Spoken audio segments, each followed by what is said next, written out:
सभी को नमस्कार। आर्ट एंड क्राफ्ट की भर्ती भाई जो 2006 से शुरू हुई, लगातार उस पर सब ने पता भी शुरू से केस चल रहे हैं। उसके बाद दोबारा भर्ती हुई, फिर ज्वाइनिंग रुक गई और डिप्लोमे वाला मैटर अड़ गया कुरुक्षेत्र का। उसके बाद बहुत सारे कैंडिडेट कोर्ट में चले गए। अभी कुरुक्षेत्र वाले अगर बाहर होते हैं तो हम भी क्वालिफाइंग मार्क्स जो ना क्लियर कर रहे हैं, यानी कैटेगरी में 45 और जनरल में 50, हमें भी ज्वाइनिंग दी जाए। तो कोर्ट ने भी सह शर्त उसमें ज्वाइनिंग दे दी। अभी रिव्यू का फैसला बदल जाता है तो आपको बाहर होना पड़ेगा, और नहीं बदलता है तो भाई आप करते रहोगे। लेकिन कोर्ट ने ये थोड़ी कहा था भी किसी के कागजा में फाल्ट हो उसने भी ला दो, ऐसा तो कुछ नहीं था ना, कभी कोई कोर्ट ऐसी बात कहता है। तो उसमें क्या होया, लो मेरिट में घने कैंडिडेट ऐसे आ गए जिन्होंने डिप्लोमा या सर्टिफिकेट जो भी कह ले वो किसी ऐसे संस्थानों से किया हुआ था जो कि मान्यता प्राप्त नहीं थे, बल्कि वो संस्थान नहीं थे असलियत में था। तो उसके लिए जो है ना कई जगह ज्वाइनिंग दे दी, कई जगह जो DWO ऑफिस वाले उन्होंने ज्वाइनिंग नहीं दी, और उन्होंने जो ना निदेशालय से मार्गदर्शन मांग लिया। अब भाई इस प्रकार से यो कोर्स किया हुआ है, इनका हम क्या करें। मामला है कैटेगरी नंबर ना advertisement number 6/2006, category number 22, art and craft की जो 816 पोस्ट थी वो। अब जानते हैं कि मैटर रही हो। प्रेषक है निदेशक मौलिक शिक्षा विभाग हरियाणा, शिक्षा सदन सेक्टर 5 पंचकुला। सेवा में किसको लिखा, जिला मौलिक शिक्षा अधिकारी सिरसा को। 27/9/2023 को लिखा है, लेटर नंबर 100। अब इसमें क्या मांगा है, विषय है guideline issuance of newly appointed drawing teacher CNV cadre against advertisement number 6/2006, category number 22। उपरोक्त विषय पर आपके पत्र क्रमांक 100 दिनांक 7/6/2023 के संदर्भ में, यानी ये जो लेटर है ये मांगी गई थी या गाइडलाइन 7/6 यानी कि 7 जून को 2 लेटर लिखे थे DWO ऑफिस से, उनके जो है ना रिप्लाई अब आया है। अब विषयांकित मामले में आपको माननीय उच्च न्यायालय से प्राप्त आदेशों की प्रति भेजकर लिखा जाता है कि माननीय उच्च न्यायालय के आदेश के अनुसार प्राचीन कला केंद्र चंडीगढ़ से प्राप्त डिप्लोमा को मान्य नहीं माना गया। तो भी जितने भी कैंडिडेट प्राचीन कला केंद्र वाले हैं चंडीगढ़ के, उन पर तलवार सीधी सीधी लटक ली, क्योंकि हाई कोर्ट का ऑर्डर है भाई। अगर हाई कोर्ट ने इसको जो न मान्यता दी नहीं थी, ये एक सोसाइटी थी रजिस्टर्ड, इनका अता पता कुछ नहीं था, बस वो अपने आप देने लगे डिप्लोमा, कुछ ऐसा है। और सिलेबस के भी चक्कर है इनके, आगे मेरे ख्याल पेंटिंग में दे कर दिया था भाई चलो हो गया थारा, ऐसा बहुत सारी बातें आई हैं सामने। बाकी तो भाई करनिया जाना और करानिया जाना। लेकिन अब मैंने क्या कहा है भी उच्च न्यायालय के आदेश की प्रति भेजकर आपको लिखा जाता है कि इनका प्राप्त डिप्लोमा मान्य नहीं है।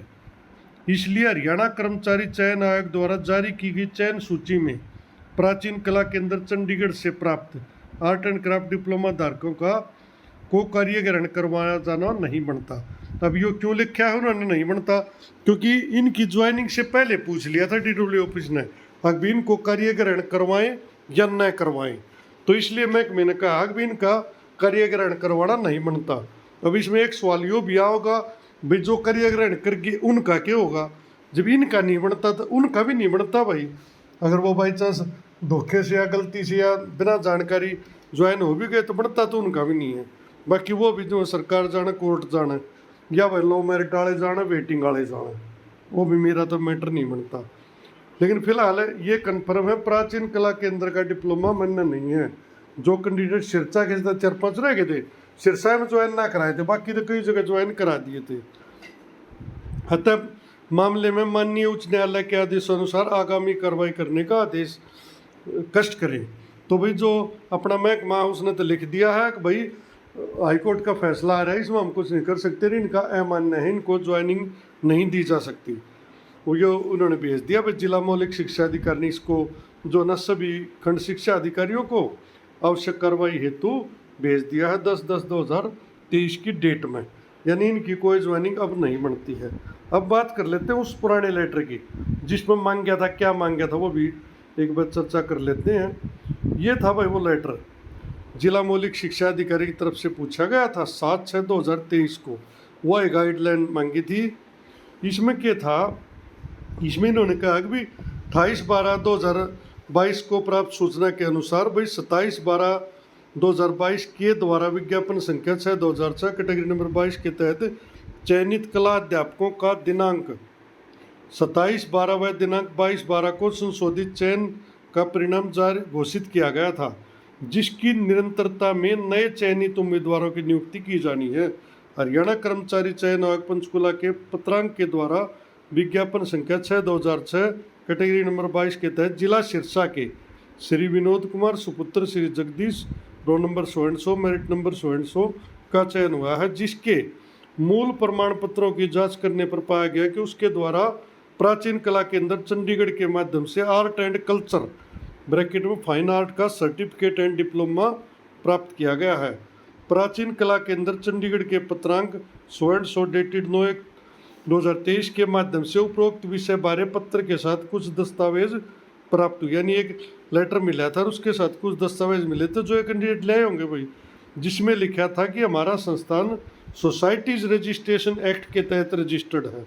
अब आप खुद सोच सको हो, एक सोसाइटीज रजिस्ट्रेशन एक्ट के तहत रजिस्टर्ड संस्थान किस प्रकार दे रहा है, उसका रजिस्टर्ड नंबर भी दे रखा है।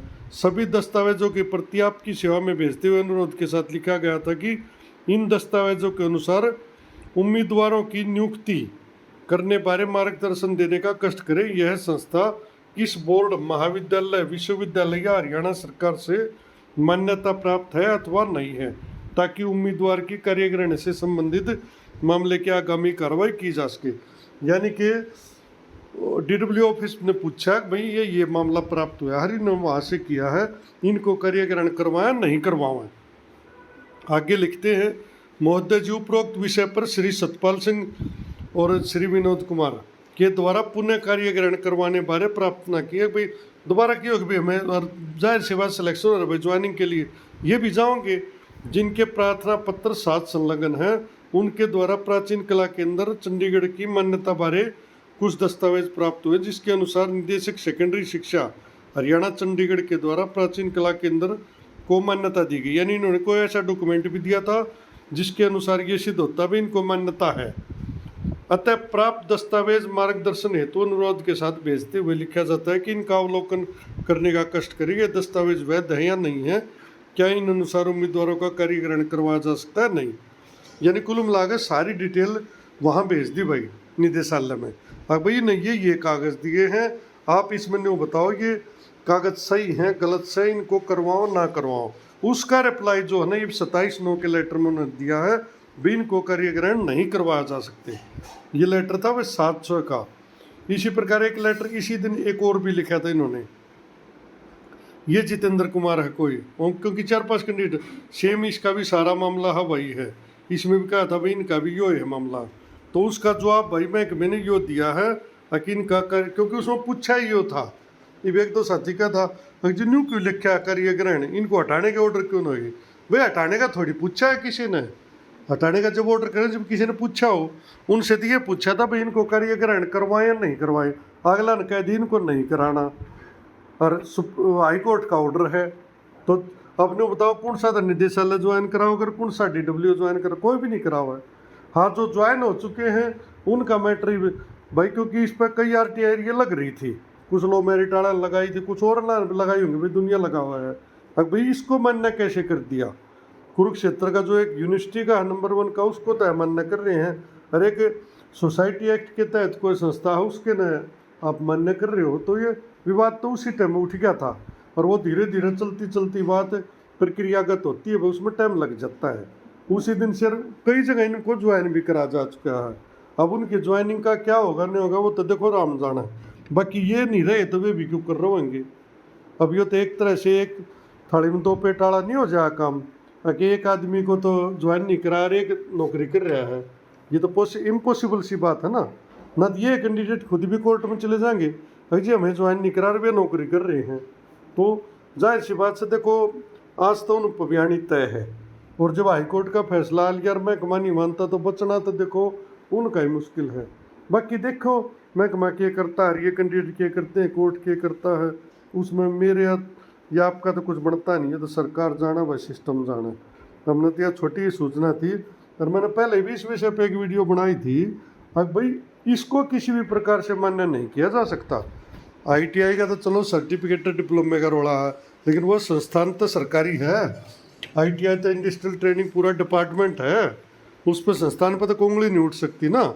यहाँ पर तो एक प्राइवेट रजिस्टर्ड संस्था है, जिसको आप सरकारी भी नहीं कह सकते, ना यूनिवर्सिटी कह सकते, ना कॉलेज कह सकते, कुछ भी नहीं कह सकते। तो इसके बारे में उस टाइम भी थोड़ा दो चारण विरोध कराया था कि आप कैसे कह रहे हो। भाई मुझे लग रहा है कि यूनिवर्सिटी पर ऐतराज़ हो रहा है, थारे ने कौन मानना का, लेकिन भाई वो मान कर वे ज्वाइनिंग भी ले गए थे।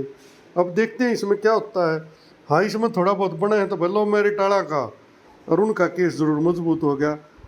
भाई ये तो ला दिए जिनके पास डिप्लोमा नहीं है, हम 130 नंबर वाले बाहर बैठे हैं, हमारा कोई तुक नहीं।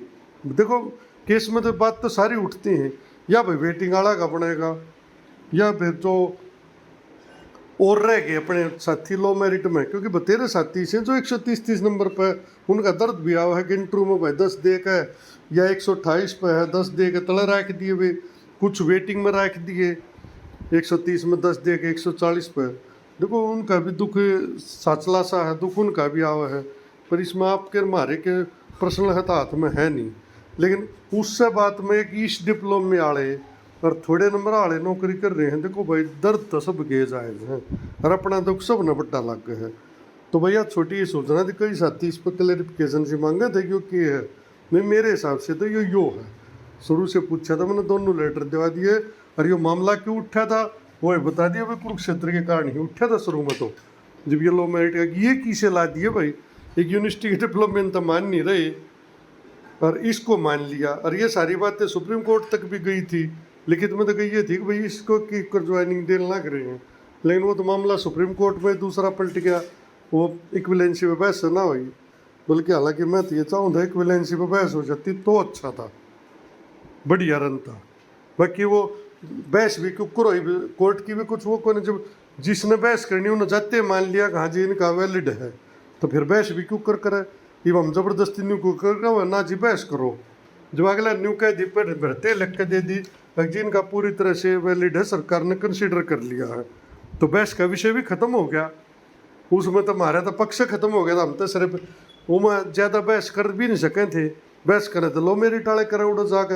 हालांकि इनमें से एक दो पार्टी सुप्रीम कोर्ट में गई बताई, भाई वो और उनका पॉइंट भी है, जिनको नीचे वाला लाल है ऊपर वाले बैठे हैं हमारे, उस टाइम हम नहीं बोल सकते पर, क्योंकि हमारा तो जब कोर्ट में क्या होता है, मैंने खुद खड़ा होकर सुना है, मैंने कह दिया जब आपको रख रहे हैं तो आपका तो आगे बोलने का एक आधा नहीं, कोई हमारा वकील भी नहीं बोल सकता ना हम कुछ केस कह दे।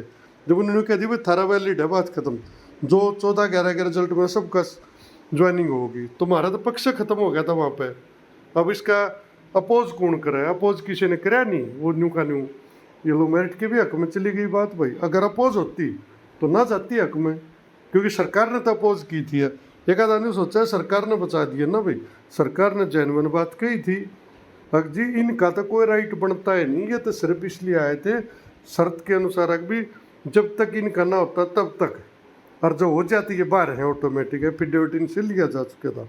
तो भाई छोटा हाँ ये एक स्पष्टीकरण सा था, बाकी जिसने जो बात अच्छी लगे वो करो भाई, अपने तो कोई संबंध नहीं है किसी बात का, ना इनका ना उनका ना और किसी का। धन्यवाद।